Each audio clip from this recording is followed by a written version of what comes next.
จะบ้านเกิดเมืองนอนมาไกลหอบหัวใจมาวางไว้ที่ชายแดนลาแม่ลาพ่อลาอ้อมแขนมาเป็นแรงงานพลัดถิ่นในดินแดนเสรีสวมรอยยิ้มบังหน้าสู่ชะตาสายตะกมมองแค่พื้นปูนพื้นทรายเงยยดรินไหลแลกเงินไม่กี่ใบหวังเพียงส่งกลับไปให้คนข้างหลังได้อิ่มภาษา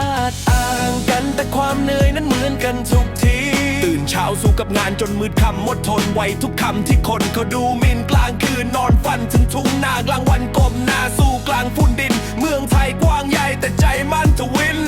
ถึงบ้านที่จากมา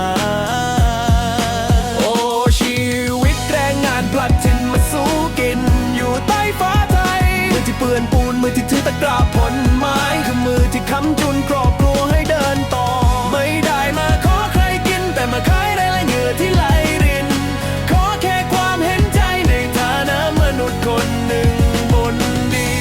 นที่มาใช้แผ่นดินนี้ต่อลมหายใจบัตรชมพูบัตรข้าวคือไปเบิกทางเดินเหินระแวงระวังทุกอย่างเก่านี่ร้อนมาพึ่งเย็นแต่ใจยังหนาวกลัวจะไม่ได้กลับไปกอดใครในสักวันงานหนักไม่เคยเกี่ยงงานเสี่ยงไม่เคยกลัวก็เพียงครอบครัวมีกินมีใช้ขอบคุณเมืองใจที่ให้โอกาสสู้ไปในบางวันใจจะลาจนอยากจะยอมเสียงคลุยหรือพินคลอบายให้ความรู้สึกเหงาแต่เข้มแข็งจะพาลาวกัมพูชาหรือที่ใดเราต่างก็มีหัวใจดวงเดียวกันสร้างตึกสูงสร้างถนนสร้างความฝันให้เมืองไทยงดงามด้วยมือเราโอ้ชีวิตแรงงานพลัดถิ่นมาสู้กินอยู่ใต้ฟ้าไทยมือที่เปื้อนปูนมือที่ถือตากผลไม้คือมือที่ค้ำจุนครอบครัวให้เดินต่อไม่ได้มาขอใครกินแต่มาขายแรงและเหงื่อที่ไหลริน